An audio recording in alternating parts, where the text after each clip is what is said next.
梅花红桃中，关晓彤饰演的左双桃与韩东君饰演的陈家平上演一出瞒天过海的国版史密斯夫妇，双强设定，谍影重重，满满的年代感和谍战氛围，一下子将观众拉回那个谍战经典的年代。一明一暗，双强反派演技在线。通常在谍战剧中，除了有高智商的正派在多方势力中游走之外，反派的角色也要够鲜明。想要达到效果，一是靠剧本中的人设，二是靠演员的演绎。而《梅花红桃》中的两个反派角色被这两个演员诠释得太到位了。先说赵安的扮演者田雷。赵安是个不折不扣的利己主义者，为了利益加入日本特务组织，靠着趋炎附势当上了队长。田雷将角色狗腿的一面展现得非常到位。当田雷饰演的赵安看见楼下站着恭敬等着他的陈家平，他和身边的人说着话，不往这边瞧一眼，临走时才向陈家平的方向投来一个鄙夷的眼神，随即加大要提拔别人的音量。一个眼神，一句话，田雷就把赵安看不起人的情绪表现出来了。不过当他见到木村长官时，双手交叉放在身前，哈腰点头，一副低声下气的模样，即使长官的视线不在他的身上，他也保持着这种姿态。不用过多的台词修饰，在田雷的演绎下，一个既看不起人又极其卑微的角色已然呈现在观众面前。再说罗关群的扮演者蒋毅。如果说田雷饰演的赵安是明面上的坏，那么罗关群饰演的蒋毅就是暗地里的坏。表面上吊儿郎当的他，实则是整个组织中最有心计的人，总想在不经意间套出些信息。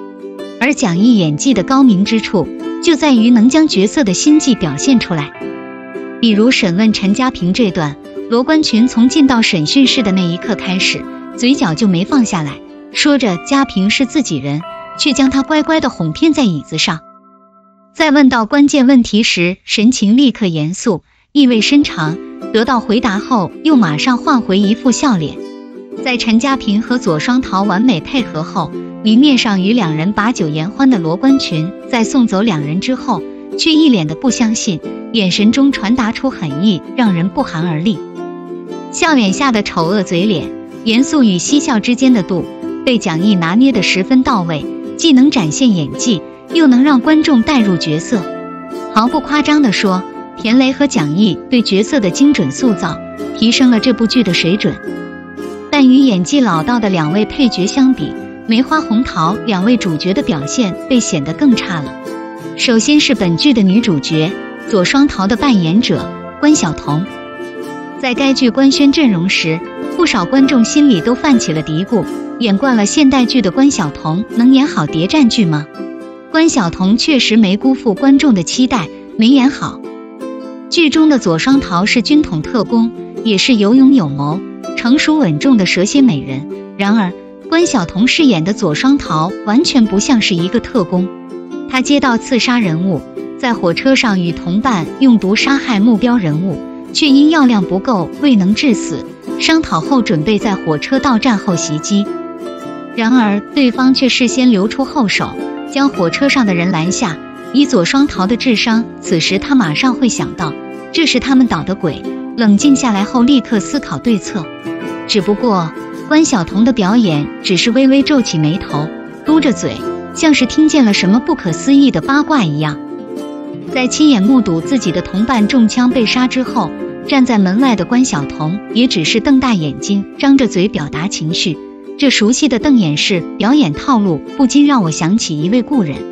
能看出想演情绪不外露的特工形象，但下次别演了，冷艳干练不是瞪眼瘪嘴，简直尬得观众脚趾扣地。其次是本剧的男主角陈家平的扮演者韩东君。在《装腔启示录》中，韩东君成功演绎了一个老谋深算、圆滑世故的高管形象，让观众对他的演技刮目相看。只是来到谍战题材中，韩东君的表现让人一言难尽。韩东君饰演的陈家平潜伏进队长的办公室，试图找出一些情报，然而却意外撞见赵安的奸情，只能躲在窗帘后面。此时的陈家平只害怕自己会被发现，紧紧盯着屋内的一举一动。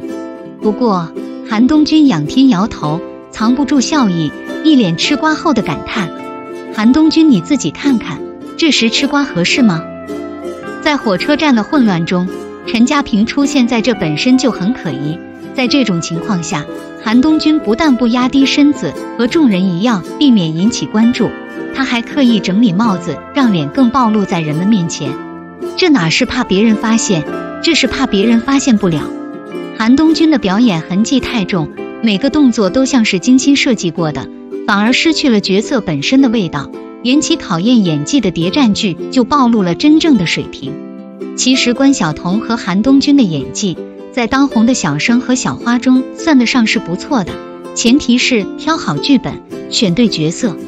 关晓彤在《20不惑》中饰演的梁爽，韩东君在《装腔启示录》中饰演的徐子泉都得到了观众的认可。但没有对比就没有伤害，在《梅花红桃》中，作为主角的关晓彤和韩东君在演技层面被配角们吊打。